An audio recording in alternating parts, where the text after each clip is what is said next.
హైదరాబాద్‌లోని సనత్ నగర్‌లో ఒకే కుటుంబానికి చెందిన ముగ్గురు వ్యక్తులు బాత్రూమ్‌లో అనుమానాస్పదంగా చనిపోవడం జరిగింది. అసలు ఎవరైనా వాళ్ళని చంపారా? లేకపోతే ఇంకేదైనా దీని వెనకాల ఉందా? అనే కోణంలో మనం చూస్తే ప్రజలకి అనేక డౌట్స్ వస్తున్నాయి. సో, దీని గురించి విశ్లేషించడానికి మనతో పాటు ప్రముఖ సినీ క్రిటిక్ విజ్ఞాన్ దాసరి గారు ఉన్నారు. ఆయన్ని అడిగి మరిన్ని విషయాలు తెలుసుకుందాం. నమస్తే విజ్ఞాన్ గారు. నమస్తే. అసలు ఏంటి విజ్ఞాన్ గారు, ఒకే కుటుంబానికి చెందిన ముగ్గురు వ్యక్తులు బాత్రూంలో అనుమానాస్పదంగా చనిపోవడం జరిగింది. ఎలా చనిపోయారు వాళ్ళు? వాళ్ళని ఎవరైనా చంపారా? లేకపోతే ఆత్మహత్య చేసుకొని చనిపోయారా? ఏంటి మ్యాటర్? బేసిక్ గా జెడ్ కాలనీ, CZDCH కాలనీ అని సనత్ నగర్ నుంచి మనం ఎర్రగడ్డ వెళ్ళే రూట్ లో జస్ట్ అట్లా క్రాస్ గా ఉంటది. దాంట్లో ఆకృతి అపార్ట్మెంట్స్, అది ఏ బ్లాక్ బి బ్లాక్ అలా ఉంటది. చిన్న సైజ్ గేటెడ్ కమ్యూనిటీ టైప్ అన్నమాట. దీంట్లో 204లో రెగ్యులర్ గా అన్ని ఇళ్లలో పనిచేసే పని ఆవిడే, అంటే వాచ్మెన్ వాళ్ళ పిల్లమే వీళ్ళ ఇంట్లో పని చేస్తూ ఉంటది. బేసిక్ గా వాళ్ళ కాంట్రాక్ట్ లాగా అన్ని ఇల్లు చూస్తూ ఉంటారు.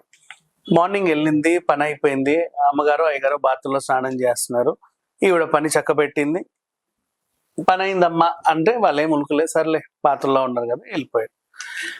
మాట్లాడకపోయేసరికి ఎందుకు ఈమె సరిలే అని వెళ్ళిపోయిందంటే, వీళ్ళ ఇంట్లో అబ్బాయి ఉంటాడు, అప్పుడు వెంకటేష్, మాధవి, ఒక అబ్బాయి హరి, ముగ్గురు వీళ్ళు.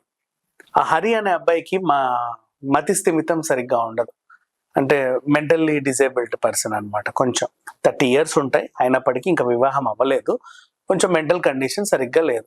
మేబీ ఆ పిల్లోడు ఉన్నాడేమో అనుకుంది, అందుకే పలకడు కదా. నెక్స్ట్ ఇక అమ్మగారు ఎక్కడున్నారో తెలియదు, అయ్యగారు ఎక్కడున్నారో, మీరు బయటికి వెళ్ళారో తెలియదు, మన ఊడవడం చూడడం అయితే అయిపోయింది కదా, వెళ్ళిపోయింది. తర్వాత ఒక 3 గంటలకు 3:30 గంటలకల్లా మరి ఇంట్లో అమ్మ నాన్న లేరు, ఆ పిల్లోడికి మానసిక స్థితి బాగాలేదు, మరి ఎట్లా అలా వదిలిపెట్టారు, ఏం చేశాడో ఎక్కడున్నాడో చూద్దామని ఒకసారి మళ్ళీ వచ్చింది. తలుపు కొడితే మళ్ళీ ఉలుకు లేదు పలుకు లేదు. ఈవిడకి అనుమానం వచ్చింది, ఆ పిల్లోడు పాప మానసిక స్థితి బాగాలేదు కదా, బాత్రూంలో ఏమైనా చేసుకున్నాడా, లేక కళ్ళు తిరిగి పడిపోయాడా, లేకపోతే ఇంకేమన్నా ఉందా, అసలు ఏం జరిగిందని కంగారేసి వాచ్మెన్ ని పిలిచింది. వాళ్ళు కూడా పోలీస్ సమాచారం ఇచ్చారు, తలుపు కొట్టి చూశారు, కొంచెం గట్టిగా నెట్టితే లోపల 3 శవాలు పడున్నాయి. ఈవిడ అనుకున్న మతి స్థిమితం లేని బాబు, అలాగే వాళ్ళ నాన్న, వాళ్ళ అమ్మ. వాళ్ళ అమ్మ నాన్నకి వెంకటేష్ ఆయనకు ఒక 55 ఏళ్ళు ఉంటాయి, మాధవికి 50 years, ఈ అబ్బాయికి 30 years. చిన్న కుటుంబం, చింతలేని కుటుంబం అంటారు కదా, ఆ టైప్ చిన్న ఫ్యామిలీ వీళ్ళది. వాళ్ళలో వాళ్ళే అలా ఉంటారు. అండ్ ఈవిడ హౌస్ వైఫ్, తను ఒక ప్రైవేట్ ఉద్యోగి, ఏదో సింపుల్ లైఫ్ అలా లీడ్ చేస్తున్నారు. ఇంకా పిల్లోడికి అయితే పెళ్లి కాల. అయితే అది మంచి గేటెడ్ కమ్యూనిటీ అది. వాళ్ళు అక్కడ ఇల్లు తీసుకొని ఎప్పటి నుంచో ఉన్నారు, వాళ్ళకి ఇంకా ఎవరు లేరు బయట వాళ్ళు. ఇప్పుడు ఏమైంది, గేటెడ్ కమ్యూనిటీలో మనము గ్యాస్ కనెక్షన్స్ ఇస్తారు కదా, సిలిండర్ ఎక్కడో పెట్టి పైప్ ద్వారా మనకి స్టవ్ వస్తుంది. అలాగే ఎలాగూ గ్యాస్ ద్వారా స్టవ్ వెలుగుతుంది కాబట్టి గీజర్ కూడా అదే కనెక్షన్ ఇచ్చారు వాళ్ళు. ఏంటి గ్యాస్ ద్వారా గీజర్ కనెక్షన్ ఇచ్చుకున్నారు. ఇప్పుడు ఎలా గ్యాస్ ద్వారా కార్లు ఇవన్నీ రన్ అవుతున్నాయో, అలా గ్యాస్ ద్వారా ఎలక్ట్రిక్ 2-3 యంత్రాల వినియోగంలోకి వచ్చాయి. వాళ్ళు గీజర్ కూడా గ్యాస్ ద్వారానే ఫిట్ చేయించుకున్నారు, అది వేడెక్కి.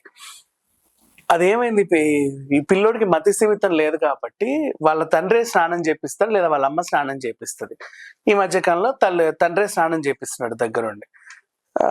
బాత్రూమ్కి వెళ్ళాడు, కూర్చోబెట్టాడు, తను స్నానం చేపించే టైంలో ఆ కార్బన్ మోనాక్సైడ్ అనే ఒక విషవాయువు రిలీజ్ అయింది ఆ గ్యాస్ నుంచి. అది పీల్చుకోవడం వల్ల అపస్మారక స్థితిలోకి వెళ్ళిపోయారు, బలం కోల్పోయి.